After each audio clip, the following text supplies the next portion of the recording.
There are so many misconceptions about what it means to be a personal stylist. People think it's all about just shopping, playing dress up, and just working with celebrities, but that is the furthest thing from the truth. In today's video, I'm debunking some of the myths that people have made up about being a successful personal stylist so that you can understand what this career is all about. So if you're into it and you want to continue the conversation, then you definitely want to keep watching. Sueño.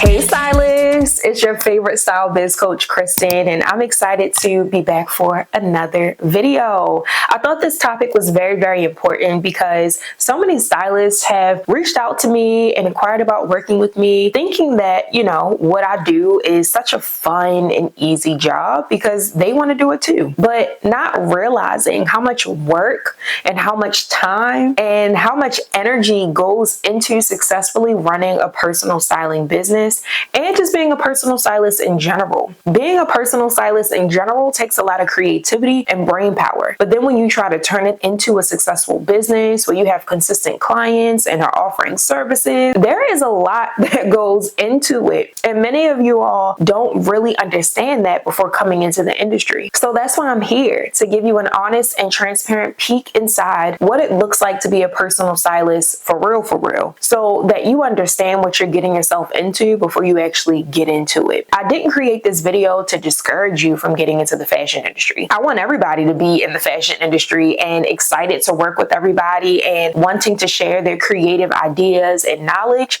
But I also want to make sure that you have the proper mindset before you come into this industry, because I don't want you to think that this is going to be an easy journey, because it's not. So for those of you who don't know me, my name is Kristen Johnson. I'm the CEO and founder of Project Style University, where I help first-generation personal stylists transform their love for styling into a profitable business. And I do that through mentorship, through coaching, both group and one-on-one, and through these videos. I have used my faith to continue growing my business and to keep me grounded through this journey, because it has not been easy. And when you truly focus in on what your purpose is and what you were created to do as a personal stylist, then it continues to motivate you to keep pushing forward every single day. So I'm excited for this video because I have 4 different myths that I'm going to debunk for you that you may think are true, but honestly, they're a lie. So let's hop into it. Myth number 1, stylists shop all day. Now, this is one of the biggest lies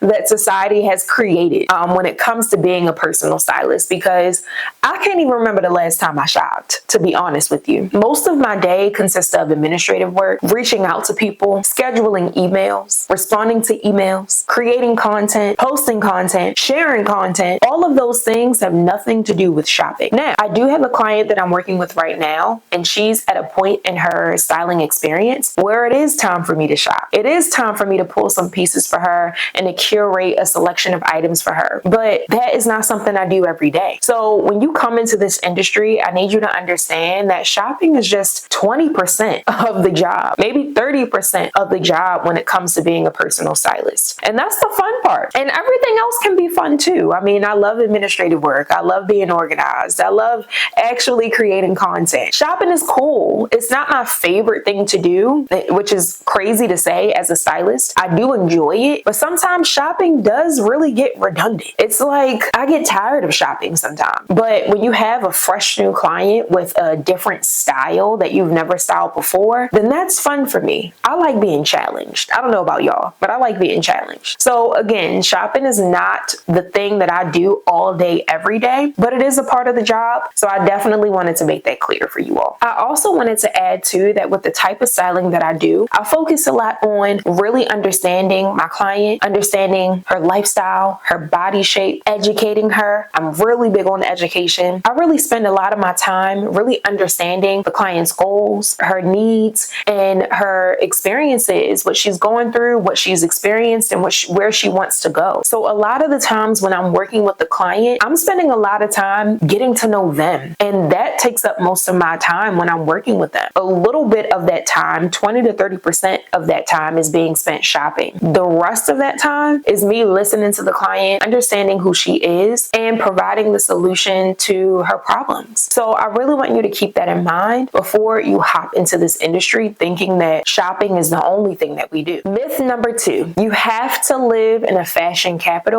in order to be successful as a personal stylist. Y'all, this is a complete lie. And I've been talking about this for years. If you don't know, I live in Baltimore, Maryland. Baltimore, Maryland is not a fashion capital. Yes, we're close to New York, about 4 hours away. And yeah, DC is about an hour away, but I've been pretty successful here, and I have been for the past 12 years. So I think it's important to really define your definition of success. My definition has changed over the years, but define what success means to you and then move from there. Now, when I first started out, don't get me wrong, I definitely wanted to move to LA or New York. But when I realized that I could be successful where I was planted, it was a game changer. It was up from there. Now, eventually I do want to move. I want to go somewhere else. I was thinking Philly, and obviously LA is my final destination in my opinion, but I don't need to be in those spaces to be successful. Most of my business, honestly, at this point in my career is virtual. So although I'm located in Baltimore, many of my clients may be located in other areas because I offer that virtual styling aspect. So when you think of it that way, you can still be global. You can still be international and work with clients all over and still live in your hometown regardless of if it's a fashion capital or not. Now, as far as some cons when it comes to moving to these fashion capitals to build your styling business,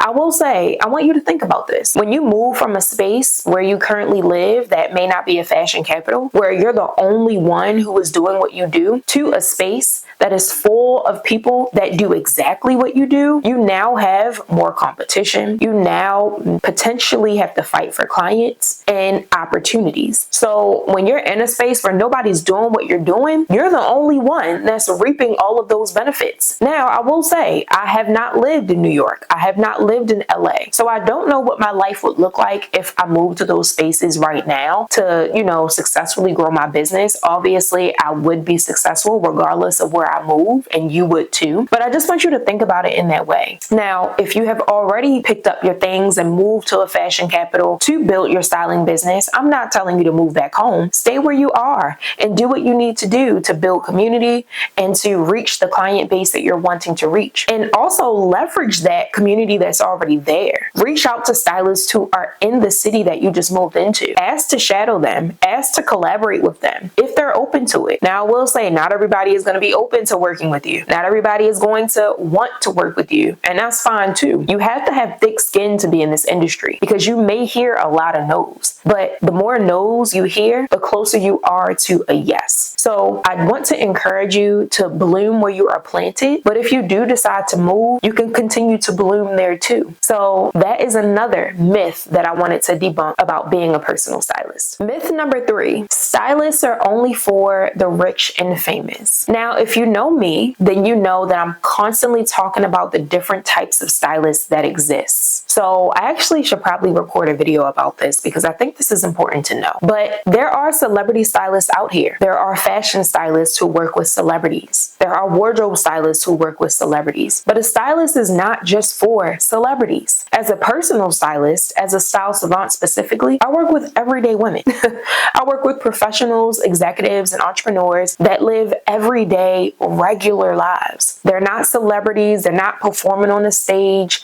They're not doing all of these extravagant things. Some of them do perform on stage as speakers. Some of them do present. Some of them do have their own businesses. They're panelists. They are impactful with what they do, but they aren't a well-known celebrity. And I feel like that's a myth that I need to debunk, not just for stylists, but for individuals who are wanting to hire a stylist, individuals who have never worked with a stylist before. Stylists can also be for everyday people. They're not just for people who have a bunch of money or are celebrities. It's 2025. 5. If you want help with getting dressed every day, you can have that help. There are so many personal stylists out here that are serving regular everyday people, just like me. Stylists exist to help those individuals too, specifically personal stylists. So I want you all to keep that in mind. Myth number 4, last but not least, the styling industry is an easy industry to break into. Now, I kind of want to battle this myth a little bit because I started my styling business online. So I had social media to help me to build my business.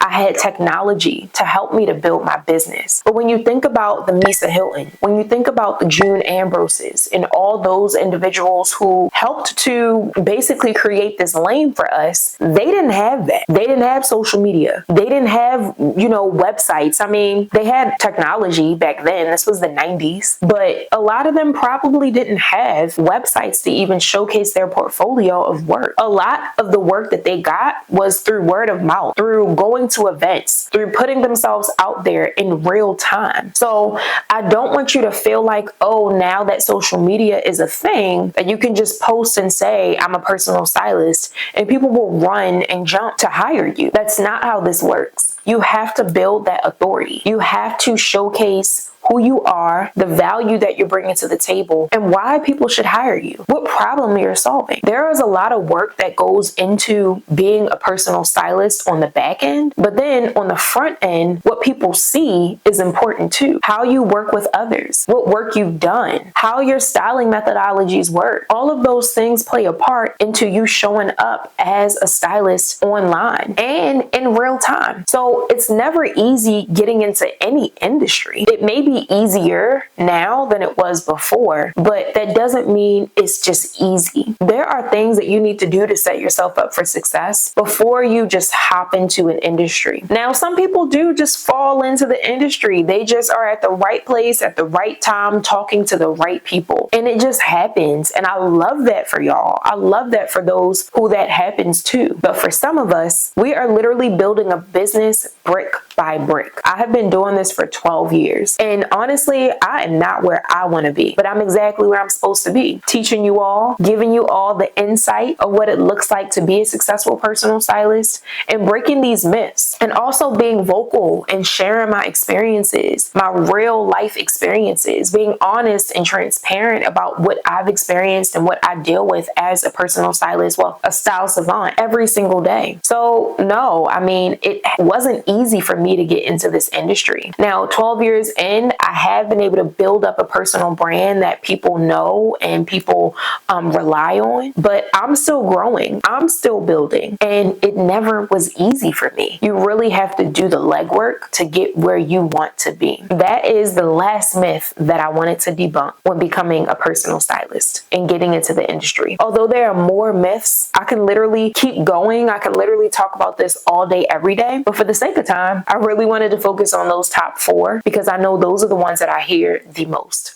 So I hope this video was helpful to you. I hope it shifted your perspective a bit when it comes to building your styling business, getting into the fashion industry, or even if you're already in, scaling your business to where you need it to be and where it's supposed to be. So thank you so much for watching. Make sure you subscribe, make sure you like this video, and share it with a stylist or share it with someone who may needs to hear this topic of conversation. And also too, if you are a stylist, whether you're new to the industry or have been in the industry for quite some time, and you're looking for a community where you can share resources and also get reciprocated those same resources and grow your business, ask questions, and all of the things, then you definitely want to join Hey Stylist. Hey Stylist is a free community that's offline in a private group chat where you get access to me and other stylists who are going through some of the same things that you're going through as well. We have office hours every month where we come together and ask questions, share ideas, and all of the things. But then we also get to do that same thing in a private group meeting where we're able to work together and really help each other through the challenges that we face as stylists. So if you're looking for a community like that, all you have to do is click the description below to join for free, or you can scan this QR code here to learn more about the community. So I look forward to seeing you in the group chat, and I look forward to seeing you in the next video. Thanks so much for watching. Bye.